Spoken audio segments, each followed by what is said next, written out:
pour aller plus loin sur le sujet, nous retrouvons notre confrère Igor Kourachenko, correspondant de RT en français. Bonsoir Igor. Bonsoir et merci pour l'invitation. Alors nous venons d'apprendre par votre média que la France tente une déstabilisation contre les pays de l'AES. Comment cela s'est fait concrètement?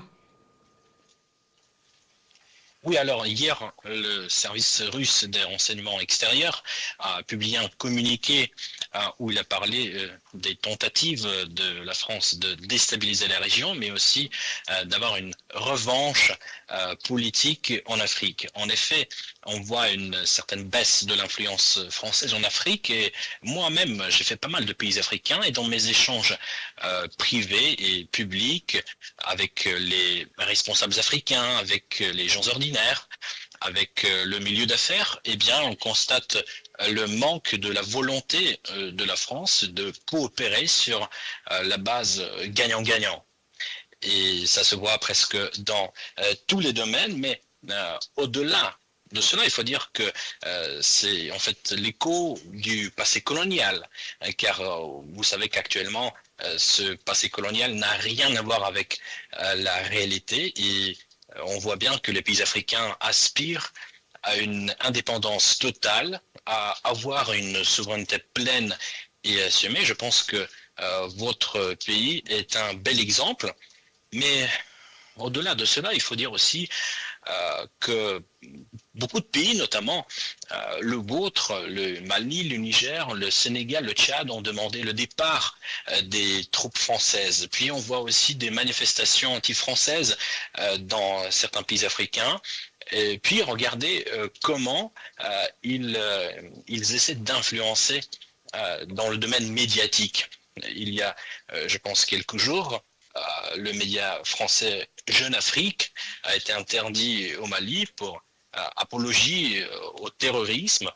Et puis vous savez aussi que RFI, France 24 ont été interdits dans certains pays africains. Et je vais vous dire aussi un exemple absolument affreux, c'est que la chaîne franco-allemande Arte a pénétré illégalement sur le territoire malien pour faire un documentaire. Et ils ont présenté les terroristes comme les combattants pour la liberté. Bien sûr, on ne fait que condamner ces tentatives de la part de la France. Alors, est-ce qu'on peut faire le lien entre cette volonté déstabilisatrice avec la récente attaque de l'aéroport de Niamey? Oui, tout à fait. Cette attaque s'inscrit parfaitement bien dans la déclaration du service des renseignements extérieurs russe. Et tout d'abord, je voudrais dire que le ministère russe des Affaires étrangères a condamné cette attaque de manière la plus ferme possible. Et puis, je pense que le président nigérien a dit qui se cache derrière cette attaque et parmi les acteurs étrangers. On y voit bien sûr la France. Mais je pense que c'est clair pour tout le monde. Organiser, mettre en œuvre cette attaque, c'est impossible sans le soutien externe. Alors, quel intérêt pour la France, par exemple, de participer à l'assassinat du président Traoré dont il était question dans le dernier coup d'État déjoué au Burkina Faso? En fait, moi-même, j'ai eu l'occasion unique d'avoir une interview avec le président du Burkina Faso et je tiens à vous dire qu'il a répondu à toutes mes questions avec franchise et moi-même, j'ai pu voir un homme qui est au courant de tout ce qui se passe dans son pays. Il maîtrise parfaitement bien la situation et bien sûr, c'est quelqu'un qui défend les intérêts de son pays. Bien sûr que pour la France, ce n'est pas le meilleur candidat. Alors, peut-on s'attendre à une meilleure implication de la Russie dans la protection des pays de l'AES, Igor?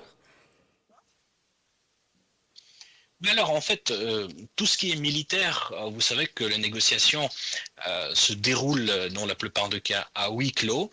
Mais ici, je peux constater que de la part de la Russie, il y a une volonté absolument franche de développer le partenariat avec l'AES dans tous les domaines, y compris dans le domaine militaire. Je vous rappelle que la Russie a été le premier pays à reconnaître l'AES. C'est un geste qui en dit long sur les intentions de la Russie et sur la bonne volonté de la Russie. Alors, face à ces tentatives de déstabilisation, quelles sont les marges de manœuvre des pays de l'AES à votre avis, Igor? Alors ici, il y a plusieurs axes. Tout d'abord, je pense que le premier pilier pour assurer la sécurité, eh bien, ce sont les entraînements dans le cadre de l'AES. Mais ici, on peut mentionner aussi le soutien externe et la coopération militaire avec les pays à qui l'AES fait confiance. Merci Igor pour toutes ces précisions. Je rappelle que vous êtes le correspondant en français de Russia Today, média qui a relayé les manœuvres déstabilisatrices de la France en Afrique.